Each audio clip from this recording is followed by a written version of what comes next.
Hello students, मैं रचना स्वामी आपकी Hindi teacher.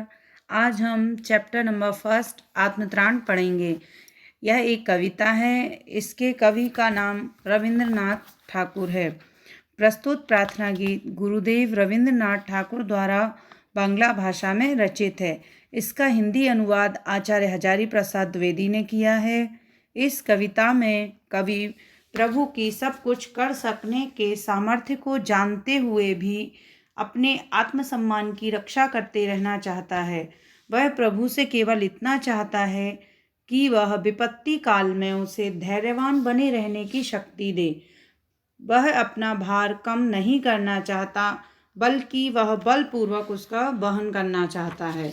वह संघर्ष करके आगे बढ़ना चाहता है, विपत्तियों से बचना नहीं चाहता। इस प्रार्थना गीत में कवि कहते हैं, विपदाओं से मुझे बचाओ यह मेरी प्रार्थना नहीं, केवल इतना हो करुणामय। करुणामय मीन्स दूसरों पर दया करने वाला। यहाँ हम इसको करुणामय किसको बोलेंगे? ईश्वर को। विपदाओं से मुझे बचाओ यह मेरी प्रार्थना नहीं, केवल इतना हो करुणामय। इस प्रार्थना गीत में कवि ईश्वर की प्रार्थना करते हुए कहते हैं कि हे करुणामय, विपदाओं से मुझे बचाओ यह मेरी प्रार्थना नहीं है। कभी ना विपदा में पाऊं भय, दुख ताप से व्यथित चित्त को ना दो सांत्वना नहीं सही। कवि कहते हैं विपदा, विपदा अर्थात विपत्ति, मुसीबत। भय, भय का पर्यायवाची डर होता है। कवि कहते हैं कि जब भी मैं किसी मुसीबत में हूँ, किसी परेशानी में हो, तो मैं उससे डरूं नहीं। और कवि कहते हैं दुख ताप से व्यथित चित्त को ना दो सांत्वना नहीं सही। दुख ताप मतलब कोई कष्ट से होने वाला दुख, जो तकलीफ होती है उसको कहते हैं दुख ताप। व्यथित मतलब दुखी, कि जब मैं किसी परेशानी में हूँ, कष्ट पा रहा हूँ और मैं बहुत दुखी हूँ। चित्त अर्थात होता है मन, उसको, मेरे मन को सांत्वना नहीं दो तो नहीं सही, पर इतना होवे करुणामय। आप मुझे भले सांत्वना ना दो, पर सिर्फ इतना हो करुणामय, दुख को मैं कर सकूं सदा जय। मैं जब दुख में हूँ तो मैं उस दुख से डरूं नहीं और उस पर विजय प्राप्त कर सकूं, उस दुख को जीत लूं।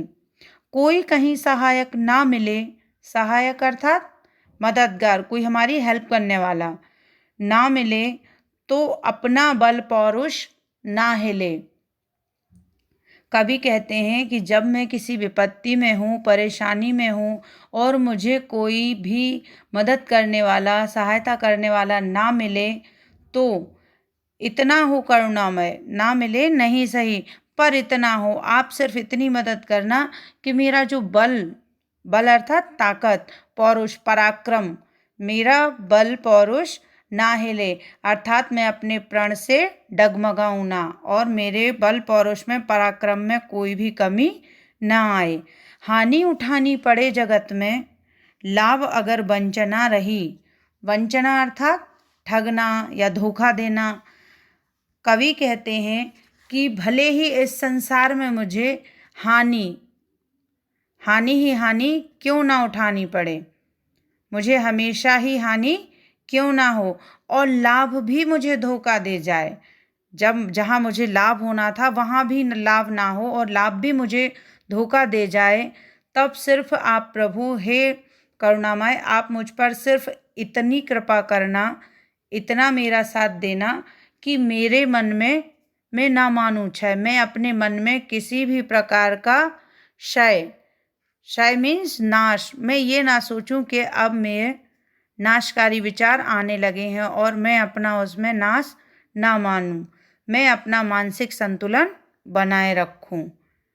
कवि के इस प्रार्थना गीत में कवि ने ईश्वर से सिर्फ अपने दुखों को सहने के लिए शक्ति मांगी है और उन दुखों से पार पाने की, उन दुखों से वह ऊपर उठना चाहते हैं। मेरा त्राण करो अनुदिन तुम, यह मेरी प्रार्थना नहीं। कवि कहते हैं कि आप मेरी प्रार्थना सुनो और आप मेरा त्राण करो अनुदिन। मतलब प्रतिदिन आप मुझे इन परेशानियों से छुटकारा दिलाओ या बचाओ, ये मेरी प्रार्थना नहीं है।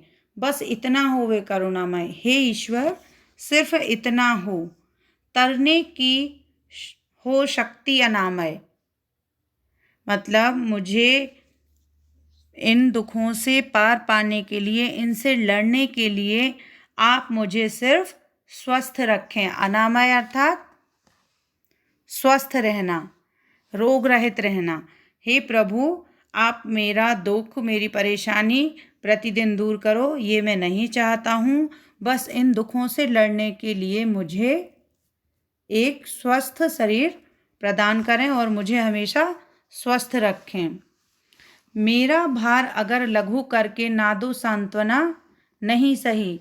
भार मतलब बोझ, वजन जो रहता है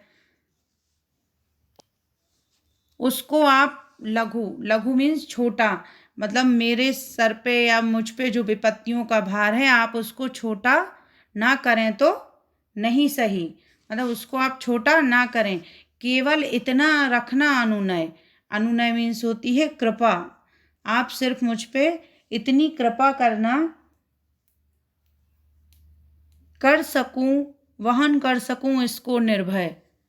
वहन करना मतलब सहना, उसको मैं सह सकूं बिना किसी डर के, बिना किसी परेशानी के मैं अपने उन कष्टों को सहन कर सकूं। नत सिर होकर सुख के दिन, नत सिर अर्थात सिर झुकाकर, नत सिर होकर सुख के दिन तब पे मुख पहचानूं छिन छिन। छिन छिन मतलब पल पल या हर क्षण। सिर झुकाकर वह कहते हैं, हे प्रभु सुख के क्षणों में जब मुझे सुख आए तब भी मैं सिर झुकाकर आपको पहचानना चाहता हूँ। अर्थात जब मुझे सुख आ जाए, जब मैं सुखी रहूं, तब भी मैं अपना सिर झुकाकर आपको पल पल पहचानना चाहता हूँ। कवि कहते हैं क्योंकि मनुष्य ईश्वर को हमेशा दुख के समय ही याद करता है, इसलिए वो कहते हैं कि जब मुझे सुख आए तब भी मैं सिर झुकाकर आपको हर क्षण याद करना चाहता हूँ। दुख रात्रि में करे वंचना मेरी जिस दिन निखिल मही, उस दिन ऐसा हो करुणामय तुम पर करूं नहीं कुछ संशय। दुख रात्रि मतलब दुखों से भरी रात, और निखिल मही, निखिल मतलब सारी, मही में पृथ्वी, सारी पृथ्वी, कि जब मुझे कष्ट हो या दुख हो और यह सारी दुनिया मेरे साथ धोखा करे, तब भी हे प्रभु उस समय भी ऐसा हो हे करुणामय प्रभु कि मैं आपकी दया पर, आपकी कृपा पर किसी भी प्रकार का संशय ना करूं। संशय अर्थात शंका। कवि क्या कहते हैं कि हे प्रभु जब यह दुखों से भरी रात में यह पूरी पृथ्वी मेरे साथ धोखा करे और मुझे धोखा दे जाए, उस दिन भी हे प्रभु ऐसा हो कि मैं आपको, आपके अस्तित्व पर, आपकी कृपा पर कोई भी शंका ना करूं। इस कविता में कवि ने प्रार्थनाकर्ता जो है उसके आत्मविश्वास को बताया है। वह प्रभु पर सब कुछ नहीं छोड़ना चाहता है, वह प्रभु से सिर्फ शक्ति मांगता है जिससे मैं अपने सारे दुखों पर विजय पा सकूं। इस वीडियो को आप 2 से 3 बार देखें, सुने, और आपको जहां भी समझ में ना आए आप कांटेक्ट करें और आप उसको पूरी तरह समझने की कोशिश करें, और इसके आगे के जो प्रश्न उत्तर हैं आप उनको भी तैयार करें और कॉपी कंप्लीट रखें। Thank you.